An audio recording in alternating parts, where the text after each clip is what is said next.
na kuma nabillahi Ibrahima o ka kasɛti fɔlɔ de kan wa nabillahi Ibrahima taamatɔ filɛ a ka mɔgɔw cɛma wa Ibrahima ka tangara bere b'a bolo. Ibrahima taamana ka taa yɛlɛkulu sanfɛ a b'a fɛ ka Alahu subhanahu wa taala ka masakɛleya yira a ka mɔgɔw la. A ko yo n ka mɔgɔw a bɛɛ k'a je a ko ne Ibrahima ye Ala ka ciden ye ka na aw ma wa aw k'a dɔn k'a fɔ aw kɛlen bɛ ka a jigi kɛ boli minnugu ye. Boli ninnu ma foyi si de dan dugumakolo sanfɛ. A y'a ka bere don boli la k'a kɔrɔta. A ko ninnu tɛ fɛn wɛrɛ ye fo bɔgɔkuru ani yirikuru. Nabillahi Ibrahima sɔrɔla ka boli minɛ ni ka boli ni fili duguma ne badenw ka boli ni kari. Boli bena a kari la. Nabillahi Ibrahima ko a y'a jigi kɛ Alahu subhanahu wa taala ye Ala min n'ale de k'a daminɛ wa n'a b'a laban. Aw b'a fɛ n ye dugumakolo dancogo fɔ aw ɲɛna wa? Denmisɛnw ko hatɛ. A ko wa a bɛɛ k'a ɲɛ datugu. Denmisɛnw y'o ɲɛ datugu. Nabillahi Ibrahima ko tumana min na Alahu subhanahu wa taala ma danni kɛ ban. O don kama Alahu subhanahu wa taala bɛna danni daminɛ a ye nɔɔrɔ de dan. Wa nɔɔrɔ carila fan bɛɛ lajɛlen na ni ka yɔrɔ bɛɛ lajɛlen labɔ. Wa nɔɔrɔ bɔla min kɛ dibi bolila koyi ne ka mɔgɔw. O kuma na nɔɔrɔ ni dibi o tɛ se ka fara ɲɔgɔn kan yɔrɔ si la. O kuma na Alahu subhanahu wa taala ye o nɔɔrɔ de dan. Wa nɔɔrɔ danni Alahu subhanahu wa taala ka sebagaya kɔnɔ.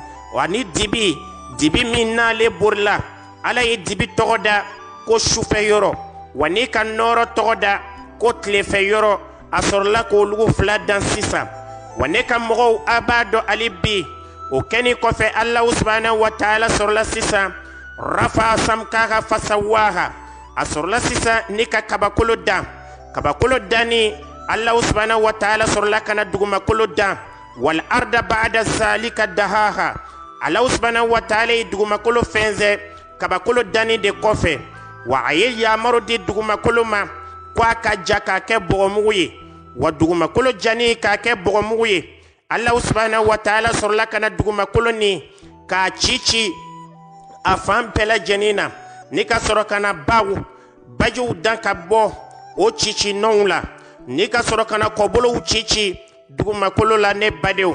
O don kama Nabillahi Ibrahima ko a ka mɔgɔw ma.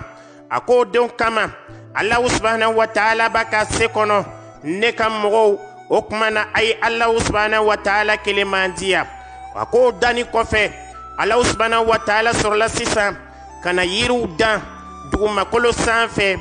Yiri suguya bɛɛ lajɛlen dɔw bɛ dun wa dɔw yɛrɛ fana ni tɛ dun. Alahu subhanahu wa taala y'o kɛ dugumakolo sanfɛ wagati min na Alahu subhanahu wa taala b'a ka se kɔnɔ hali bi. A sɔrɔla sisan ni kana mun kɛ o kɔfɛ Alahu subhanahu wa taala sɔrɔla sisan ni ka nɔɔrɔ dan. Nɔɔrɔ o ye kalo ye.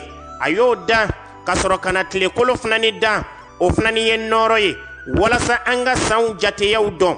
O danni kɔfɛ Alahu subhanahu wa taala fɛ a sɔrɔla ka na fɛn ɲɛnɛmaw dan. Alahu subhanahu wa taala ye jirɔjɛgɛw dan k'o bila bajiw la.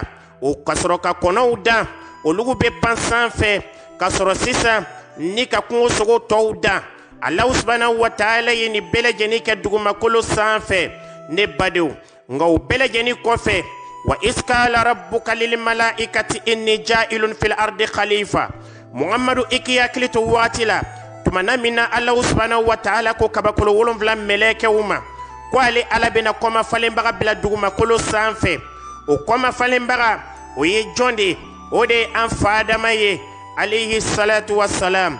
Alahu subhanahu wa taala a bɛna an fa Adama dan wagati min na a ye an fa Adama dan ka bɔ bɔgɔ de la. Bɔgɔ suguya jumɛn? Bɔgɔ nɔɔrɔ ta. Wa an fa Adama dancogo filɛ nin ye Alahu subhanahu wa taala fɛ ne ka mɔgɔw. Ibrahima bɛ kan ka Adama dancogo fɔ.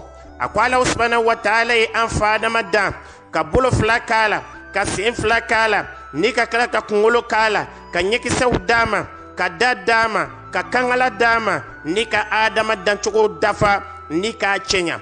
Adama wulila ka jɔ min kɛ ne badenw. A don kama an fa Adama a kulela ni ka barika da Alahu subhanahu wa taala ye o kulekan nin na ne Ibrahima ka mɔgɔw. A ko don kama Allah subhanahu wa ta'ala asorla sisa ka adama numambolo galaka bo ko da ko ke musoi muso be chede dafa o kosoni muschebola akalu kono mo kan faye muso do ta mimbe adafa o de kama Allah subhanahu wa ta'ala hawada ka bo an fa adama numambolo galaka la nika kla ko flabla alijine kono ko ka alijine fem bela jeni dagamunta fonna ya soro yiri kelembe alijine kono o kana mado yiri ninna zango ka dun o flallangolo fle alijine kono nga o te kojugu don o yere ma dofna ni ko lugulangolo de koy sabu o te kojugu don alijine kono o do kama an faadama ni hawahu o tola alijine kono ne ibrahima kam mogo ni Allah subhanahu wa ta'ala bina maniviya damine o lugu ma fla de la aw bebola o de la ani nere ibrahima wa aw ka do ka fo tolo o aljine kono shitana tagala do sala kani ka do aljine kono ne badew shitana doni sala o kumana ni ka ta awahu nege wala sa aka yiriden dun Allah subhanahu wa ta'ala yo lafara ka bo yiriden min dunima o do kama shitana fleni akumana hawahu fe wa hawahu dala Allah ni ka kla ki bono bo kata yiriden no fe shitana ka kumana ne badew o do kama hawahu fleni ayi bolo mono bo ni ka do yiriden no fe aba fe kata yiriden tige sabu shitana ko no ko dun ko te satuguni wa dobe faro ka fanga ka ano ka dawla kan shitana keni fleni ka hawahu nege wa hawawu fleni aye yiriden tige ne badew o don to kama awawu ye yiriden tige ni ka soro ka yiriden ni awawu sorla ka du amba awaye yiriden dum minge ne badew aye an faadama son dola an faadama fnani hawa ya dama an faadama fnani sona ni ka aw yiriden du o yiriden duni o sorla sisa ka koju ani konyuma woloma don ka bo nyogona o fleni sisa o be malu yala o langolo alijine kono o ba fola ko lugu be dogo Allah subhanahu wa ta'ala ma o lugu de be se ka dogo chugo yadi alama jon shitei mi be se ka dogo alama o do kama lahara dona bi sara ika kewali nyuma ana jugumana ala isa danga o don to kama ebini shibeke fofola o kuma duguma kolo sanfe wo do kama yiriden duni fien bachila wa kabakolo be kanga pere chugo yamina alijina kono abe perenate an faadama ni amba awa o bolito fleni ka jigi duguma kolo sanfe o kenbe ka o yere sutra sisa ne badew o lugu bonzon hunde ye kabila ni habila yi wa kabila fanani nana juguma ke duguma kolo sanfe an faadama ta kofe a fleni aya baden ke habila faga ne badew ibrahima be kanga kuma aka mogoma ako wa ala ye ka aw kunandiya bi ni ka ciden do blakana awma o ciden te do wara ye o ye Allah subhanahu wa ta'ala tirke no ye ne nabillahi ibrahima ye wa aw kadda ne ibrahima ka ciden yala aw ka do ka fo ala ye laydu min di ama ko anga bo ko bena ambla dugu kolosanu madoka wa ala tena laydu ni boroto koy wa aw ka jigi ke ala ye akana jigi ke fen foye ay ya fanyini ala fe shu ani kle aka koula ay ko minugo bara duguma kolo sanfe jonte se ka wolo kata koro ni maddo Allah subhanahu wa ta'ala tanana o kumana ay Allah subhanahu wa ta'ala sebe koro deri o kumana no kela ala be yafa neni aw bela janima ya rabbi ala ka yafa